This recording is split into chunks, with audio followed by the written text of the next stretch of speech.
Hello friends, welcome to my channel study with Shruti. अब हम शुरू करते हैं अपने मैक्रो मिनरल्स को डिटेल में स्टडी करना। तो सबसे पहले हम स्टार्ट करते हैं कैल्शियम से।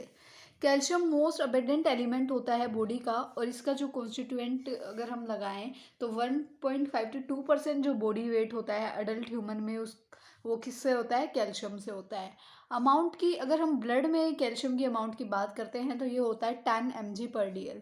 उसी के साथ साथ जो एक डेवलपमिंग फीटस होता है उसको जो है 30 ग्राम ऑफ कैल्शियम की जो है वो रिक्वायरमेंट होती है।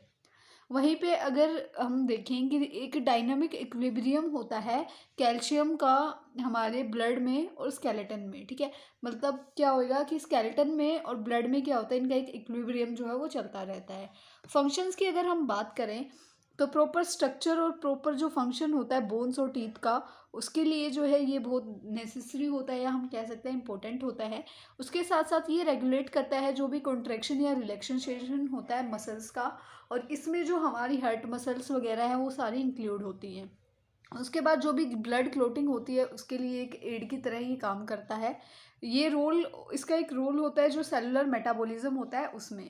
उसी के साथ साथ जो नर्व ट्रांसमिशंस होती हैं उसके लिए भी कैल्शियम जो है वो रिक्वायर्ड होता है।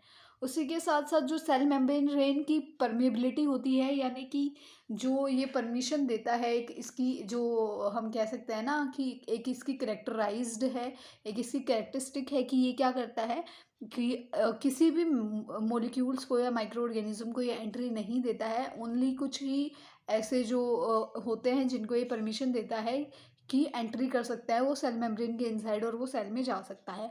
तो उसकी जो परमिएबिलिटी होती है उसको इंक्रीज करने में जो है ये हेल्प करता है। उसी के साथ साथ जो इलेक्ट्रोलाइट और फ्लूइड का बैलेंस है उसको मेंटेन करता है, रेगुलेट करता है, और जो बीपी है उसको भी मेंटेन करने में हेल्प करता है, यानी कि ब्लड प्रेशर को भी मेंटेन रखने में हेल्प करता है। अगर हम बात करते हैं सोर्सेज की, तो मिल्क और milk products, canned fish, fortified जो टोफू होता है या फोर्टिफाइड सोया जो मिल्क होता है, leafy greens, broccoli, mustard, legumes, curd, cheese, ragi, carrot leaves, sesame seed, और जो ड्रोमेस्टिक स्टिक लीव्स होते हैं वो सारे सोर्सेज होते हैं कैल्शियम के। अगर मैं बात करूँ रिक्वायर्ड डेली अलाउंस आरडीए की, तो 1000 to 2000 mg/day जो है ये हमें कंज्यूम करना चाहिए। मेटाबॉलिज्म अगर मैं देखूँ तो एब्जॉर्प्शन जो होता है वो इसका इंटेस्टाइन से होता है, और उसके बाद ये ब्लड स्ट्रीम में चला जाता है, जिससे कि बहुत सारे जो प्रोमोटिंग या फिर जो इनिवेटरी फैक्टर्स हैं वो इन्फ्लुएंस होते हैं। एक्सक्रीशन इसका यूरिन, फीसिस या स्वेट के थ्रू होता है। डेफिशिएंसी से अगर हम बात करें तो रिकेट्स, ऑस्टियोपोरोसिस, ऑस्टियोमलेशिया, या फिर जो लो ब्लड कैल्शियम टेटनी होती है वो सारी इसकी डेफिशिएंसी से हो सकते हैं।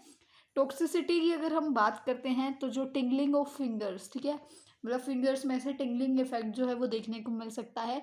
बहुत सारे मसल क्रैम्प्स आ सकते हैं, और अगर ज़्यादा ही टॉक्सिसिटी है तो फ्रैक्चर होने के चांसेस भी जो है वो इंक्रीज हो जाते हैं।